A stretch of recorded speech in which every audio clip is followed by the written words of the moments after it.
Hello and welcome to the session on Theory of Causation.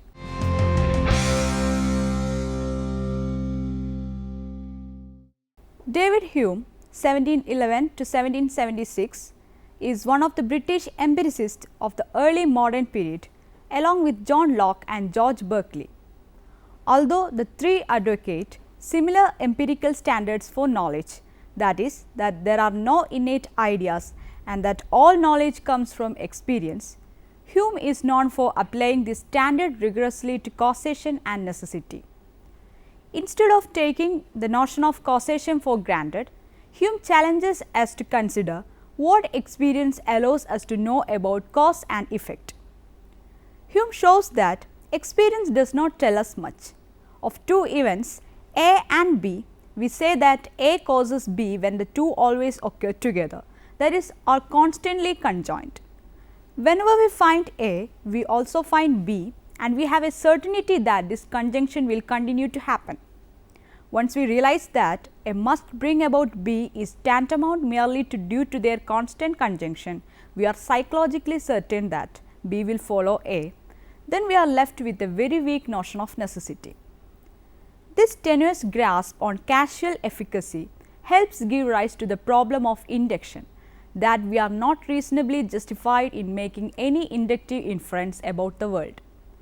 Among Hume scholars, it is a matter of debate how seriously Hume means us to take this conclusion and whether causation consists wholly in constant conjunction.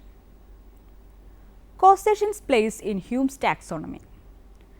Hume's most important contributions to the philosophy of causation are found in A Treatise of Human Nature and An Inquiry Concerning Human Understanding, the latter generally viewed as a partial recasting of the former. Both works start with Hume's central empirical axiom known as the copy principle.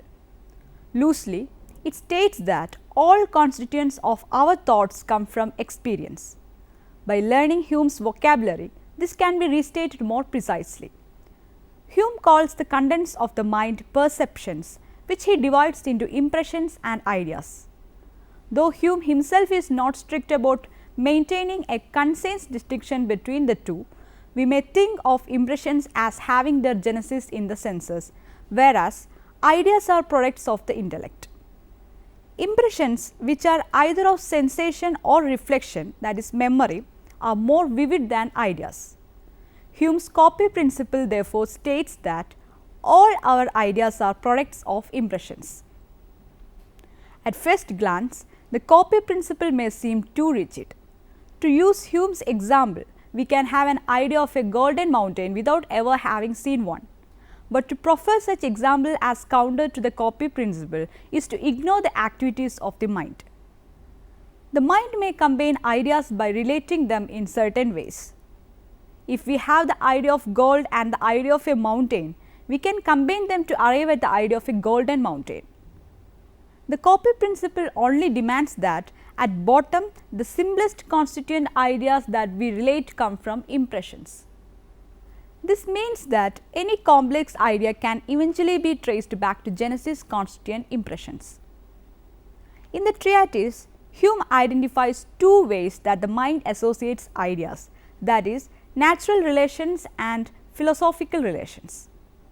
Natural relations have a connecting principle such that the imagination naturally leads us from one idea to another. The three natural relations are resemblance, contiguity, and cause and effect. Of these, Hume tells us that causation is the most prevalent, but cause and effect is also one of the philosophical relations where the relate have no connecting principle, instead being artificially juxtaposed by the mind. Of the philosophical relations, some such as resemblance and contrariety can give us certitude, some cannot. Cause and effect is one of the three philosophical relations that afford us less than certain knowledge, the other two being identity and situation. But of these, causation is crucial. It alone allows us to go beyond what is immediately present to the senses, and along with the perception and memory is responsible for all our knowledge of the world. Hume therefore recognizes cause and effect as both a philosophical relation and a natural relation, at least in the treatise, the only work where he draws this distinction. The relation of cause and effect is pivotal in reasoning, which Hume defines as the discovery of relations between objects of comparison. But note that when Hume says objects, at least in the context of reasoning, he is referring to the objects of the mind, that is ideas and impressions, since Hume adheres to the early modern way of ideas, the belief that sensation is a mental event and therefore all objects of perceptions are mental. But causation itself must be a relation rather than a quality of an object, as there is no one property common to all causes or to all effects. By so placing causation within Hume's system, we arrive at a first approximation of cause and effect. Causation is the relation between objects that we employ in our reasoning in order to yield less than demonstrative knowledge of the world beyond our immediate impressions. However, this is only the beginning of Hume's insight. Necessary connections and Hume's two definitions. In both the treatise and the enquiry, we find Hume's fork, his bifurcation of all possible objects of knowledge into relations of ideas and matters of fact. Hume gives several differentiates distinguishing the two, but the principal distinction is that the denial of a true relation of ideas implies a contradiction.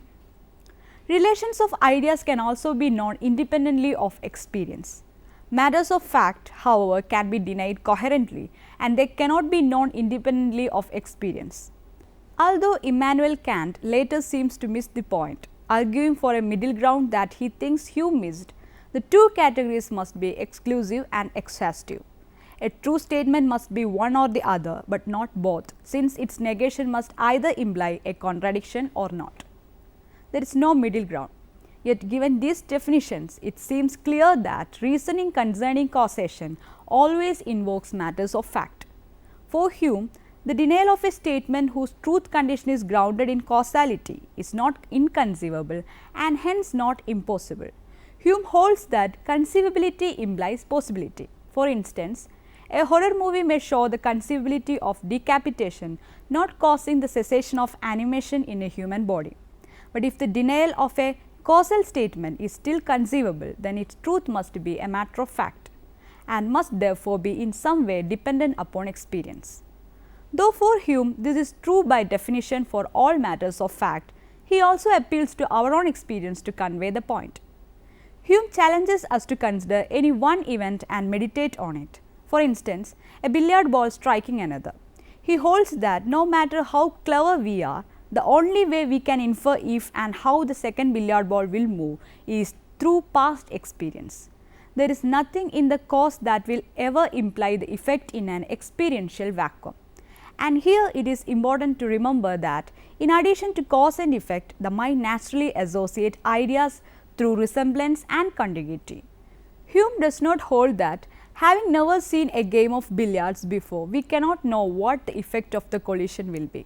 Rather, we can use resemblance, for instance, to infer an analogous case from our past experiences of transferred momentum, deflection and so forth. We are still relying on previous impressions to predict the effect and therefore do not violate the copy principle. We simply use resemblance to form an analogous prediction, and we can charitably make such resemblances as broad as we want. Thus, objections like under Humean account, the toddler who burned his hand would not fear the flame after only one such occurrence because he has not experienced a constant conjunction are unfair to Hume, as the toddler would have had thousands of experiences of the principle that like causes like and could thus employ resemblance to reach the conclusion to fear the flame.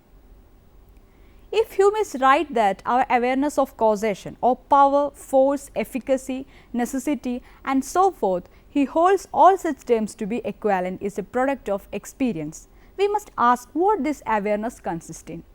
What is meant when some event is judged as cause and effect?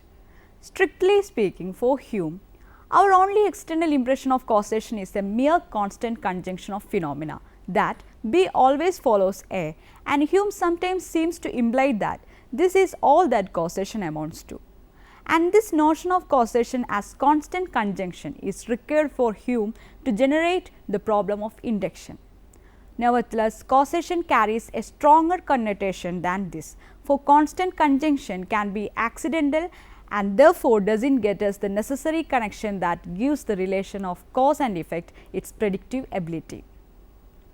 Hume points out that this second component of causation is far from clear. What is this necessity that is implied by causation? Clearly, it is not a logical modality, as there are possible worlds in which the standard laws of causation do not obtain. It might be tempting to state that the necessity involved in causation is therefore a physical or metaphysical necessity. However, Hume considers such elucidations unhelpful, as they tell us nothing about the original impressions involved. At best, they merely amount to the assertion that causation follows causal laws. But invoking this common type of necessity is trivial or circular when it is this very efficacy that Hume is attempting to discover. We must therefore follow a different route in considering whatever impression of necessity amounts to, as causation at base involves only matters of fact. Hume once again challenges us to consider what we can know of the constituent impressions of causation. Once more, all we can come up with this is an experienced constant conjunction. Of the common understanding of causality, Hume points out that we never have an impression of efficacy. Because of this, our notion of causal law seems to be a mere presentiment that the constant conjunction will continue to be constant, some certainty that this mysterious union will persist. Hume argues that we cannot conceive of any other connection between cause and effect, because there simply is no other impression to which our idea may be traced. This certitude is all that remains. For Hume, the necessary connection invoked by causation is nothing more than this certainty. Hume's copy principle demands that an idea must have come from an impression, but we have no impression of efficacy in the event itself. Instead, the impression of efficacy is one produced in the mind. As we experienced enough cases of a particular constant conjunction, our minds begin to pass a natural determination from cause to effect, adding a little more energy to the prediction of the effect every time, a growing certitude that the effect will follow again. It is the internal impression of this energy that gives rise to our idea of necessity, the mere feeling of certainty that the conjunction will stay constant. Ergo, the idea of necessity that supplements constant conjunction is a psychological projection. We cannot help but think that the event will unfold in this way. Having approached Hume's account of causality by this route, we are now in a position to see where Hume's two definitions of causation given in the treatise come from. He gives similar but not identical definitions in the enquiry. He defines cause in the following two ways. First one, an object precedent and contiguous to another, and where all the objects resembling the former are placed in like relations of precedency and contiguity to those objects that resemble the later. Second one, an object precedent and contiguous to another, and so united with it that the idea of the one determined the mind to form the idea of the other, and the impression of the one to form a more lively idea of the other. There are realms of literature addressing whether these two definitions are the same, and if not, to which of them Hume gives primacy. J. A. Robinson is perhaps the staunchest proponent of the position that the two are non-equivalent, arguing that there is an non-equivalence in meaning and they fail to capture the same extension. Two objects can be constantly conjoined without our mind determining that one causes the other, and it seems possible that we can be determined that one object causes another without their being constantly conjoined. But if the definitions fail in this way, then it is problematic that Hume maintains that both are adequate definitions of causation. Some scholars have argued for ways of squaring the two definitions. Don Garrett, for instance, argues that the two are equivalent if they are both read objectively or both read subjectively, while others have given reason to think that seeking to fit or eliminate definitions may be a misguided project. One alternative to fitting the definition lies in the possibility that They are doing two separate things, and it might therefore be inappropriate to reduce one to the other or claim that one is more significant than the other. There are several interpretations that allow us to meaningfully maintain the distinction between the two definitions unproblematically. For instance, first one can be seen as tracing the external impressions requisite for idea of causation, while the second definition traces the internal impressions, both of which are important to Hume in providing a complete account. As Hume says, the definitions are presenting a different view of the same object. Supporting this, Harold Noonan holds that the first definition is what is going on in this world, and the second definition is what goes on in the mind of the observer, and therefore, the problem of non-equivalent definitions poses no real problem for understanding Hume. Simon Blackburn provides a similar interpretation that the definitions are doing two different things externally and internally. However, Blackburn has the first as giving the contribution of the world, and the latter giving the functional difference in the mind that apprehends the regularity. However, this is not the only way to grant a non-equivalence without establishing the primacy of one over the other. Another method is to cash out the two definitions in terms of the types of relation. Some scholars have emphasized that according to Hume's claims in the treatise, the first definition is defining the philosophical relation of cause and effect, while second definition defines the natural relation. Walter Ott argues that if this is right, then the lack of equivalence is not a problem, as philosophical and natural relations would not be expected to capture the same extension. This way of dismissing the non-equivalence of the two definitions becomes more problematic. However, when we realize that Hume does not make the distinction between natural and philosophical relations in the enquiry, it provides approximately the same two definitions. If the definitions were meant to separately track the philosophical and natural relations, we might expect Hume to have explained that distinction in the enquiry rather than dropping it while still maintaining two definitions. Perhaps for this reason, Jonathan Bennett suggests that it is best to forget Hume's comment of this correspondence. Though this treatment of literature considering the definition as meaningfully non-equivalent has been brief, it does serve to show that the definitions need not be forced together. In fact, later in the treatise, Hume states that necessity is defined by both either as the constant conjunction or as the mental inference, that there are two different senses of necessity, and Hume at various points identifies both as the essence of connection or power. Whether or not Robinson is right in thinking Hume is mistaken in holding this position, Hume himself does not seem to believe one definition is superior to the other or that they are non-equivalent. Beyond Hume's own usage, there is a second worry lingering. Attempting to establish primacy between the definitions implies that they are somehow the bottom line for Hume's own causation. But Hume is at pains to point out that the definitions are inadequate. Although Hume does the best that can be expected on the subject, he is dissatisfied, but this dissatisfaction is inevitable. This is because, as Hume maintains in part 7 of the enquiry, a define is nothing but an enumeration of the constituent symbol ideas in the definitum. However, Hume has just given us reason to think that we have no such satisfactory constituent ideas, hence the inconvenience requiring us to appeal to the extraneous.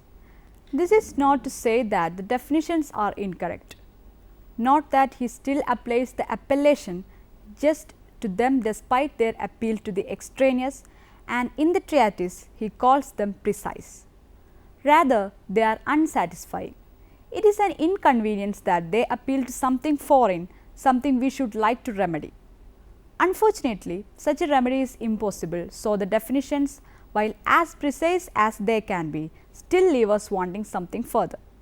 But if this is right, then Hume should be able to endorse both definition 1 and definition 2 as vital components of causation, without implying that he endorses either or both as necessary and sufficient for causation.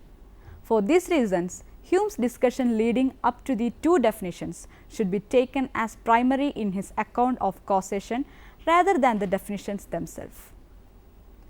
Let me summarize what we have discussed so far. Let us consider the impact that adopting these naturally formed beliefs would have on David Hume's causal theory. The function is twofold.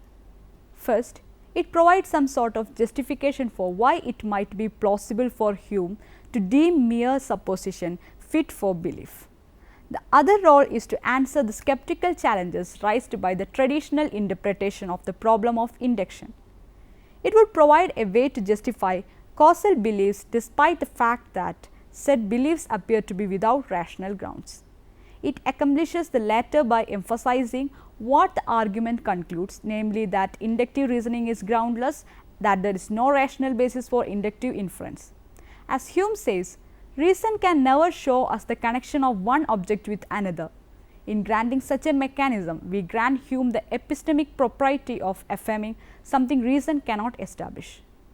Further, it smoothes over worries about consistency arising from the fact that Hume seemingly undercuts all rational belief in causation, but then merely shrugs off the problem and continues to invoke causal reasoning throughout his writings. Now, you can try to answer the questions given here. What is the theory of causation?